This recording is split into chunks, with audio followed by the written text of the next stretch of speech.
누가복음 23장 26절에서 31절 말씀까지 보도록 하겠습니다. 오늘 이 말씀을 가지고 누구를 위하여 나는 울고 있는가, 누구를 위하여 나는 울고 있는가 라는 제목으로 같이 은혜를 나누기를 원합니다. 오늘 본문에는 북아프리카, 이 구레네는 북아프리카를 말합니다. 북아프리카 구레네 출신의 시몬과 예루살렘 여인들이 나와 있습니다.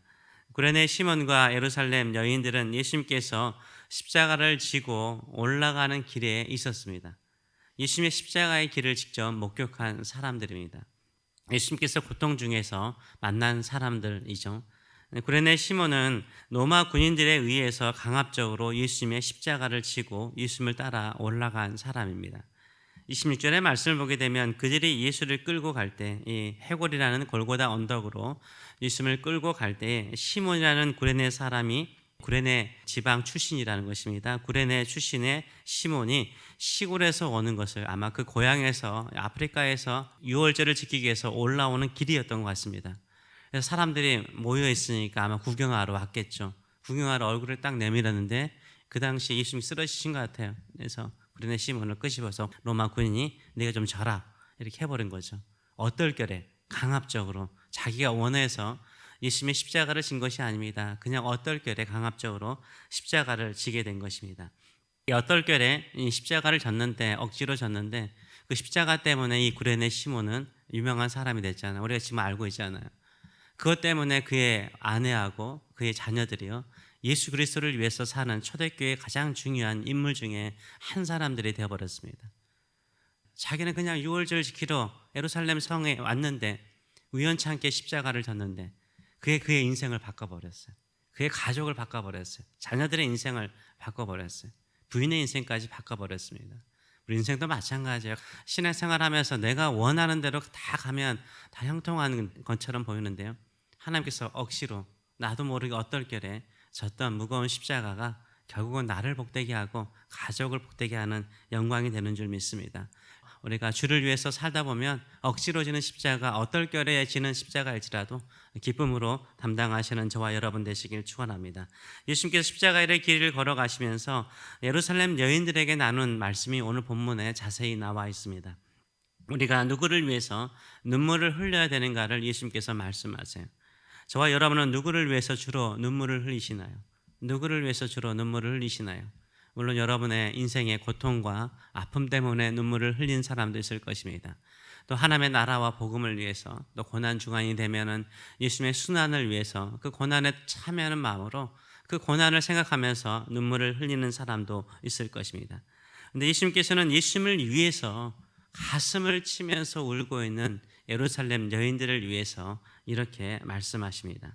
27절과 28절의 말씀을 보게 되면 또 백성 및 많은 무리들이 따라왔다는 거죠. 또 백성과 및 그를 위하여, 그는 예수님을 위한 겁니다. 예수님을 위하여 가슴을 치며 슬피 우는 여자의 큰 무리가 예수님을 따라왔다라고 말하고 있어요. 그래서 예루살렘의 많은 여인들이요, 가슴을 치면서 예수님을 위해서 울었어요. 예수님이 그 십자가를 지고 가는 게 너무 슬픈 거예요. 왜 저렇게 선지자로서 좋은 말씀을 전하시는 예수님이 왜 십자가를 져야 되나, 가슴을 치며 예수님을 따라왔던 거죠. 이때 예수님께서 뭐라고 말씀하십니까? 예수께서 돌이켜 그들을 향하여 이르시되 예루살렘의 딸들아, 예루살렘에 살고 있는 여인들을 말하니까 예루살렘의 딸들아, 나를 위해 울지 말래요. 예수님을 위해서 울지 말래요. 내가 십자가의 길을 간다고 울지 말래요. 너희와 너희 자녀를 위해서 울라라고 말씀하세요. 예수님을 위해서 울지 말고 너희와 너희 자녀를 위해서 울라라고 주께서 말씀하세요. 그래서 우리가 첫째요, 우리의 눈물은요, 나의 구원을 위한 눈물이어야 돼요. 나의 구원을 위한 눈물이어야 돼요. 예루살렘 여인들은 예수님을 위해서 가슴을 치며 마치 예수님을 위한 것처럼 슬피 울었지만요, 예수님은 예수님을 위해서 울지 말래요. 예수님을 위해서 눈물 흘리지 말라라고 말씀하세요. 왜 그럴까요? 예수님은요, 우리의 죄를 담당하시고 십자가에 지는 대속에 하나님의 이 구원의 사역을 이루시기 위해서 올라가는 거예요. 슬픈 일이 아니죠. 하나님의 뜻을 따라, 아버지의 뜻을 따라 우리의 구원을 이루시기 위해서 십자가를 지고 가는 것이기 때문에 이건 슬픈 일이 아니라는 거예요. 눈물로 너희들이 슬퍼할 일이 아니라는 거죠. 예수님은 육체적인 인간적인 힘든 몸을 가지고요, 그 일을 완성하셨음을 우리가 볼 수 있습니다. 그런데요, 이 여인들은 어떻습니까? 장차올 심판이 있었어요. 장차올 임박할 예루살렘 멸망이 있었어요. 그것을 위해서 너희가 울라는 말하고를 하고 있어요. 우리도 마찬가지죠. 우리는 누구를 위해서 웁니까? 우리 자신을 위해서 울어야 돼요. 우리가 이 땅에 살아가면서 믿음으로 살아가더라도 이 땅에서 주어지는 수많은 순환과 어려움이 우리 인생 가운데 있어요. 그때마다 내 자신의 온전한 구원을 위해서 우시는 저와 여러분 되시길 축원합니다. 내 변하지 않는 내 자신을 위해서 기도하시는 저와 여러분 되시길 축원합니다. 내가 신앙생활 30년, 40년 해도 똑같은 나의 모습 때문에 가슴을 치고 울 수 있는 마음이 있어야 돼요.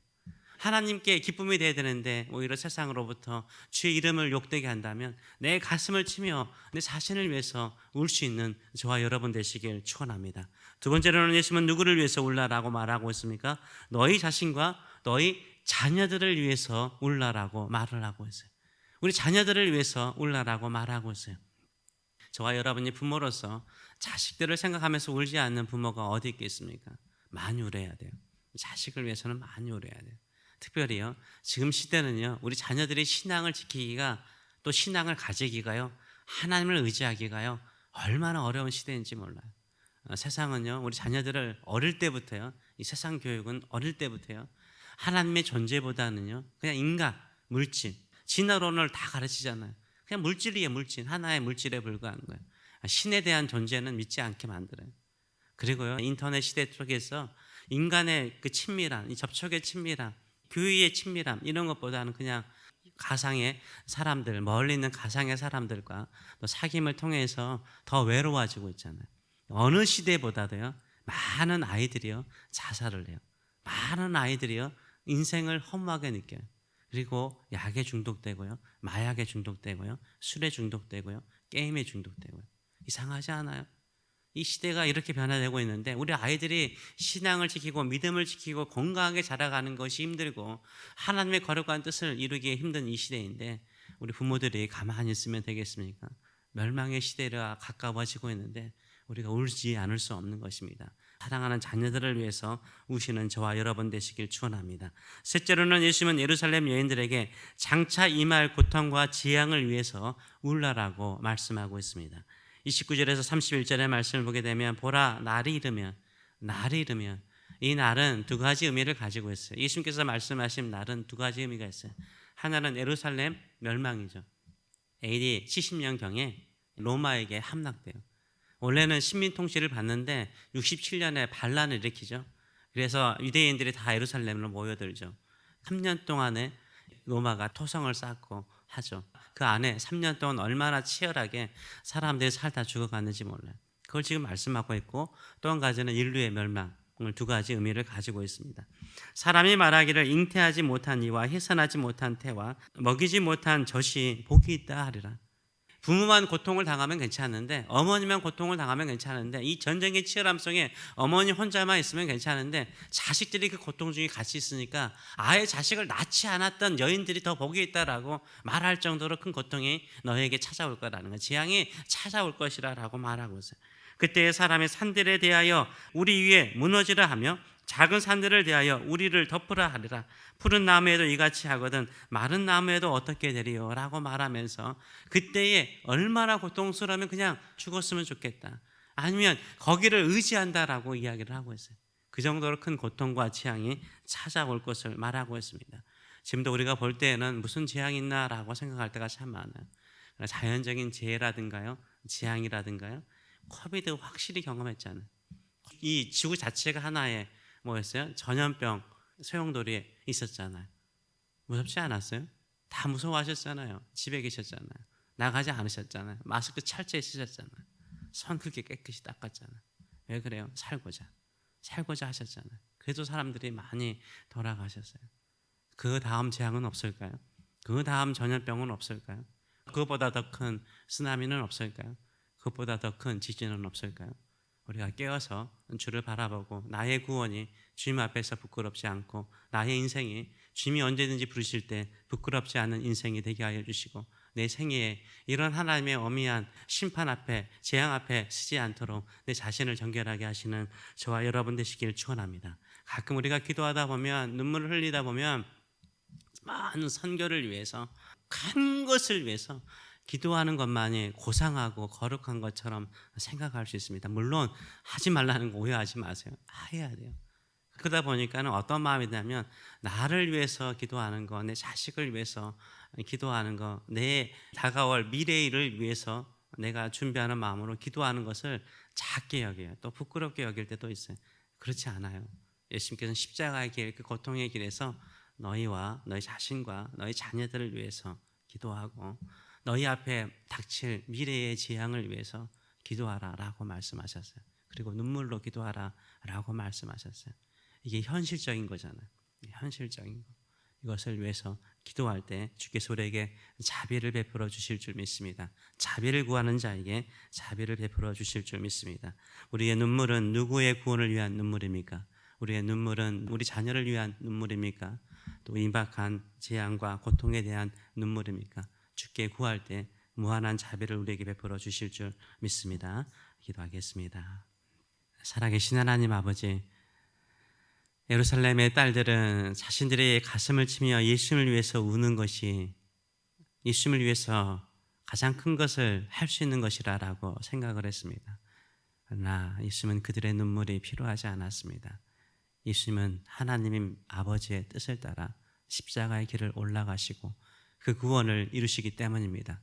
우리의 눈물에 상관없이, 우리의 기도에 상관없이, 우리의 가슴 치는 것에 상관없이 예수님은 그 뜻을 온전하게 이루어 가셨습니다. 그러나 누구를 위해서 울어야 되나? 가슴을 치며 울어야 되는 것은 변하지 않는 내 자신, 이 죄성에 늘 끌리는 내 모습, 세상의 욕망에 끌려가고 세상이 가르치는 가르침에 끌려가는 내 자신을 위해서 우는 저희들의 삶 되게 하여 주셔서, 우리의 사랑하는 자녀들이 자신들의 신앙을 지키기가 얼마나 힘든지, 어릴 때부터 그들이 들었던 그 복음을 그들의 가슴에 품고 그 구원의 주님 바라보고 사는 것이 힘들어가는 이 시대 속에 우리 자녀들을 위해서 가슴을 치고 우는 부모의 가슴 되게 하여 주시옵소서. 그리고 시대가 얼마나 악해져 갑니까? 또 우리 믿는 성도들을 얼마나 조롱하고 있습니까? 교회들이 얼마나 작아져 가고 있습니까? 이때일수록 우리가 장차 올 재앙과 임박할 주님의 재림을 바라보면서 깨어 기도하는 눈물의 기도의 성도들 될 수 있도록 축복하여 주시옵소서. 감사드리며 예수님의 이름으로 기도하옵나이다. 아멘.